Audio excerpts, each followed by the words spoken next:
President Muhammadu Buhari rallies Japan, says investment returns highest in Nigeria.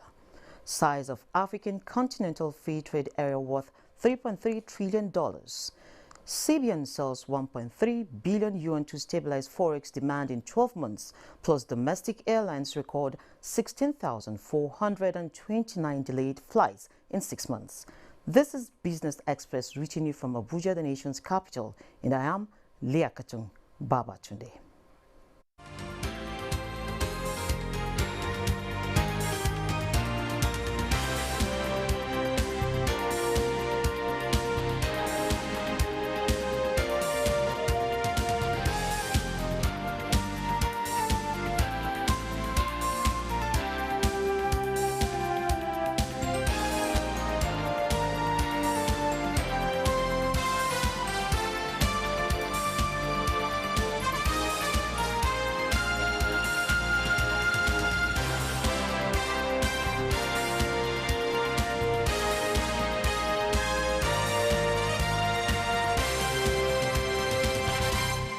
Nigeria has made a strong case for prospective Japanese investors to visit, explore and exploit the abundant as well as very attractive investment opportunities in the country, assuring them of highest returns in such investments.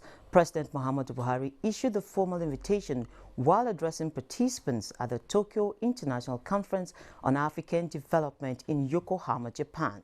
The conference is in furtherance of the unwavering commitment of the Japanese government towards enhancing trade and investment between Africa and Japan. President Buhari said the forum is apt as Nigeria, which is faced with challenges to its economy, is implementing homegrown and private sector economic-driven measures predicated on good governance, infrastructure and human capital development, as well as business climate reforms. Diversify the economy by developing agriculture, emphasizing on manufacturing, and addressing the energy and infrastructure deficit. With these, we shall be placing Nigeria on the path of rapid growth and sustainable development. Japanese investors are therefore invited to invest in the following priority sectors in Nigeria, namely power and renewable energy, petrochemical and gas, maritime shipping and ports, automobiles, mining, agribusiness, healthcare and pharmaceuticals, ICT, and railway. Nigeria has very attractive investment opportunities with some of the highest returns on investment. The African Development Bank, AFDB, says the size of trade within African Continental Free Trade Area, AFCFTA, is worth $3.3 trillion. Now, President of AFDB, Dr. Akinwumi Adesina, who said this at the Tokyo International Conference of African Development, TICAD, in Japan, noted that Africa has had the largest free trade zone since the World Trade Organization was established, and huge market which can no longer be ignored. He further added that Africa represents a massive business opportunity as the world's 12th fastest growing countries are in Africa, with a population of more than 1 billion people. Now, 1 year after the beginning of the Central Bank of Nigeria, CBN's intervention in the sale of foreign exchange in Chinese yuan, the Apex Bank has sold over 1.3 billion yuan. The CBN said the total intervention so far is worth about 61 billion naira. A breakdown of the data indicates that the Apex Bank intervened about 26 times in the forex market for the sale of yuan, specifically for the purpose of letters of credit for small and medium industries.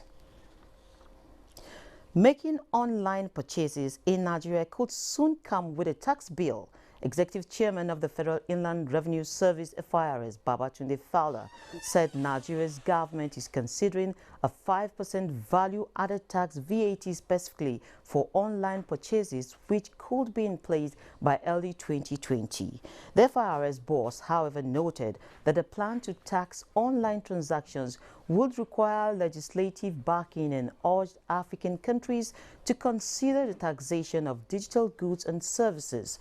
Meanwhile, data shows that total global transactions value in the digital payment segment currently stands at $4.1 million in 2019 and is expected to show an annual growth rate of 12.8%, resulting in the total amount of $6.6 million by 2023. However, the value of transactions on e-bills payments in Nigeria, as released by the Nigerian Interbank Settlement System (NIBS), has declined from 420.73 billion naira in 2017 to 370 billion naira in 2018. We now take a break, and when we return, tax matters as it affects online purchase will take the front burner.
To further discuss the prospects in tax bills and online purchases, a tax consultant, Oluwaseun Kadri of QTax. You're welcome to Business Express. Thank you for having me. Yeah. So 5% proposed VAT for online transactions. What are your perceptions on that?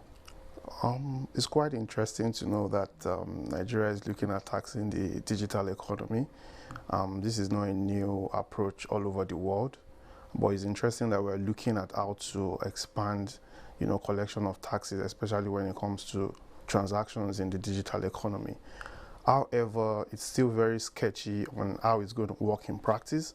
From what the FRS chairman said, he said they were going to appoint banks to be collecting agents. It's still quite sketchy. We don't know exactly how it's going to work. But you can expect that in an instance like this, there will be quite some glitch here and there. But it's quite a laudable effort for them to have even thought it through, and this is not a surprise because of the 8 trillion target they have, so they have to do something very drastic. I was about asking you if this is actually the right time, considering that we have also the quest for startups to see the local businesses thrive. Is it the right time? A lot of local businesses in Nigeria have been charging VAT, and I don't think it has a great impact on those companies. Rather, what the FRS needs to do right now is also to engage stakeholders, people that are in these industries. You need to understand their problems, you need to understand their challenges, and see how you can ensure not to inflict more burden on these companies. So now Nigeria is encouraging more people to go cashless. Do you see this in any way affecting the cashless drive? It wouldn't affect the cashless drive in the strict sense, because the way in which it's going to be implemented is still quite sketchy. But there are a lot of transactions these days that you can hardly shield from knowing what kind of activities you are paying for. For example, if you are paying for a ticket online for an airplane ticket, you can't hide it. It's either you pay online or you pay through the bank. They would always know that you want to purchase a ticket. So it depends on the kind of activities. It's going to be very, very sketchy. at first, but if they get their footing on the ground properly, I'm sure they should be able to find a way around this. It's quite a difficult task, and they wouldn't find it any easy, you know. And in this kind of instance also, they will need the legislative backing, and every hand must be on deck to ensure that this works. Okay, let me take you here. Failed transactions and, of course, the issue of remittances by Yes. the deposit and money banks. Yes. How do you see this playing out when this whole policy eventually takes off? Online transactions have been doing very well in Nigeria. We have done tremendously well. You know, I've used payment systems in other countries in the world, and I've used the online payment system in Nigeria. And with all honesty, you must connect the Nigerian interbank settlement system. They have done a great job. And you will discover that in every 10 transactions, maybe you just have 2 of failed transactions. So I don't believe that will have a great impact, you know, on affecting online transactions in Nigeria.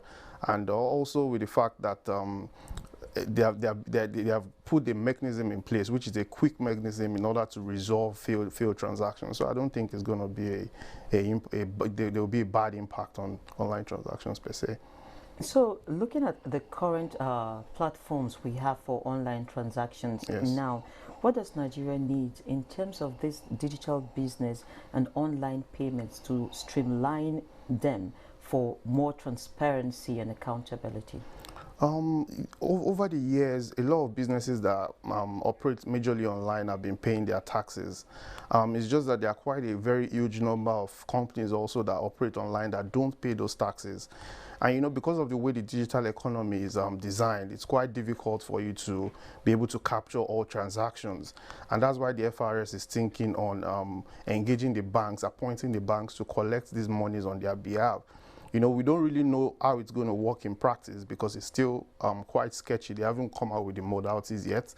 But it's quite a laudable effort for them to, you know, try to introduce collecting taxes on online transactions. However, it might still be very, very difficult in practice. A lot of countries have done the same. They have done something very similar, and it's working quite well in quite some jurisdiction. So what we just need to do is to look out in other jurisdiction on how it's working, and we just adopt same, you know, most especially with the legislative But backing. there's this concern now, and thank you for mentioning the legislative angle to Yes. it. We often hear policymakers say, we're going to do this, we're going to do that, we're starting this. But in most scenarios, it really doesn't work out by just their mere statements. Of course, you can't impose a pecuniary burden on citizens of a country without going through the legislator. That is the law, you know. However, you know, the legislative process in Nigeria is quite slow, and we need quick wins. We need to get this money. We need to generate the revenue in order to sustain, you know, development. You know, so it's a call on the legislature to actually look at, you know, revenue generation, taxes as a fund burning issue, and to deal with it very holistically, you know. And I believe FRS is up to the task. I believe in the management of FRS as it stands right now, and I know they know what they're doing. So talking about the quick wins now, will this in any way change the tax environment? Absolutely. If this is going to be implemented in a very holistic manner, of course, because VAT has the ability to generate a huge revenue for the country. In majority of African countries, the total revenue percentage of VAT to total revenue is about 31%, which is very huge.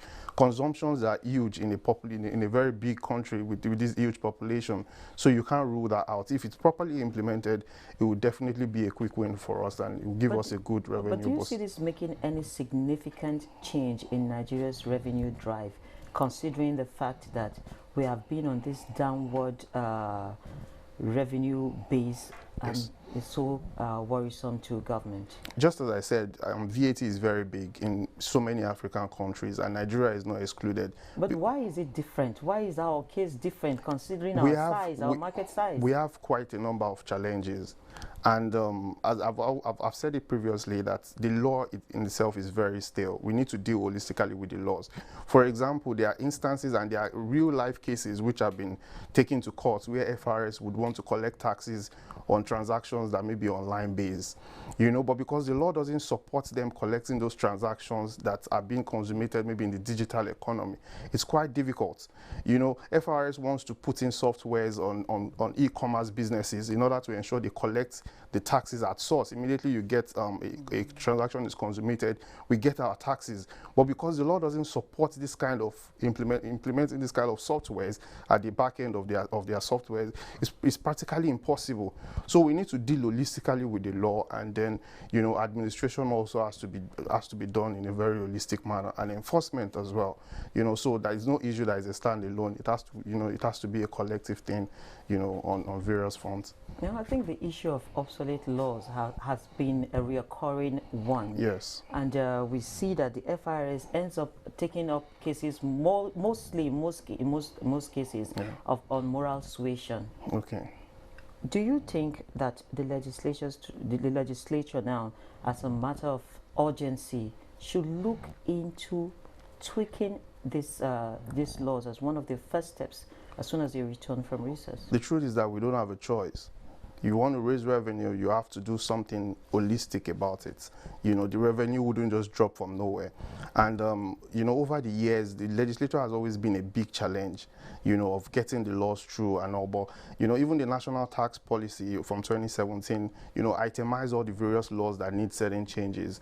And they also advise that during the signing up of the national budget, there are certain laws, tax laws, that needs to be changed. You know, they should go together with the national budget on a yearly basis. You know, so it's a very simple thing. If we can implement such a thing, we wouldn't have problems with, you know, glitches in our laws and working with stale laws. You can imagine a law of 1993 trying to capture transaction of 2019. You know, online transactions were not really, they were practically non-existent at then. So you can just imagine trying to do such a thing in this kind of situation. So I really give kudos to the administration of FRS. They are really doing well. But it is time for the legislature to do something about putting taxes on the front burner, because it's going to help these guys do their work effectively and efficiently as well. So if you're going to speak to the policymakers now, what steps do you think can complement taxation in meeting this huge burden of revenue that the nation is? Policymakers have been doing their works. You know, there have been quite a number of very unprecedented policies that they brought out over the years. But, you know, they can't do it alone without legislative backing. As I said earlier, you cannot impose a pecuniary burden on a citizen without putting it in a law. You understand? So even if a policy is being, you know, is being put in place and is not backed by law, it's a dead policy. You know, so the legislature needs to support, you know, the policymakers in order to ensure that their policy are not just, you know, a mere sheet of paper. Rather, they are seen that they are being implemented by putting it in the laws. You know, so they must do something very realistic this time around. Okay, so a quick one now. What is your perception about targeted expenditure from tax revenues? The truth is we have not been able to fund our budgets, you know, to a very large extent. Maybe we've been doing maybe 50-something% or thereabout. And taxes still remain the most sustainable source of revenue in which we can use to fund our budget. So whether we like it or not, and the oil prices, you can see the oil prices are very volatile and they cannot sustain this economy. So whether we like it or not, we have to look holistically at taxes.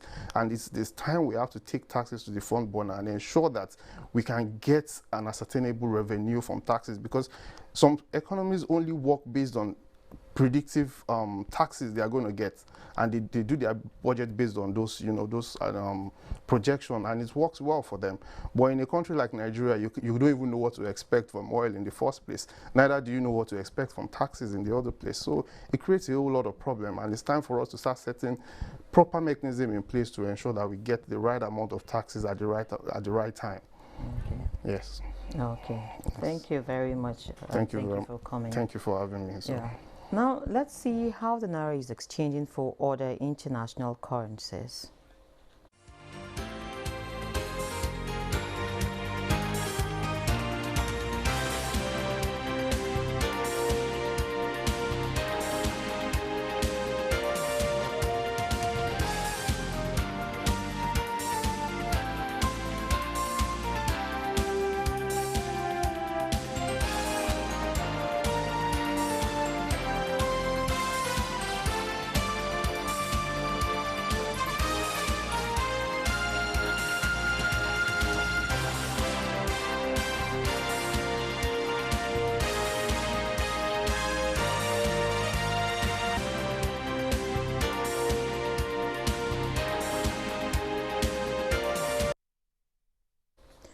The National Economic Council, NEC, has put the amount of crude oil stolen from Nigeria in the first 6 months of 2019 at 22 million barrels. Chairman of the ad hoc committee of the NEC on crude oil theft, prevention and control, who is also the Edo State Governor, Mr. Godwin Obaseki, gave the figure at a meeting of stakeholders in Abuja. This is according to a statement signed by NNPC Group General Manager Public Affairs Mr. Udu Ugamadu, which also noted that NEC encouraged all stakeholders to join forces and work towards eradicating crude oil theft. The statement also added that pipeline vandalism are beginning to pose a threat to the national economy. The Consumer Protection Department of Nigeria Civil Aviation Authority (NCAA) says domestic airlines operating in Nigeria recorded 16,429 cases of delayed flights between January and June 2019. A statement released by the Consumer Protection Department of the agency shows that 30,043 flights were operated by 9 airlines during the period under review, while 241 flights were cancelled for various reasons by the airlines. The delays, according to investigations, were due to operational reasons, scarcity of aviation fuel, as well as adverse weather conditions leading to low visibility at most of the airports. To further encourage members of the Nigerian Armed Forces, the Nigerian Police Force and other paramilitary agencies of investment opportunities in the capital market and how to protect their sundry investments, the Securities and Exchange Commission organized a one-day enlightenment outreach for officers in Abuja. The Acting Director General SEC Mary Uduk says the initiative is in a bid to step up its financial literacy and investor education drive. She added that investor education in the capital market is one of the key strategies of fostering investor engagement on financial planning and decision making. Now let's see how commodities are faring in the local and international markets.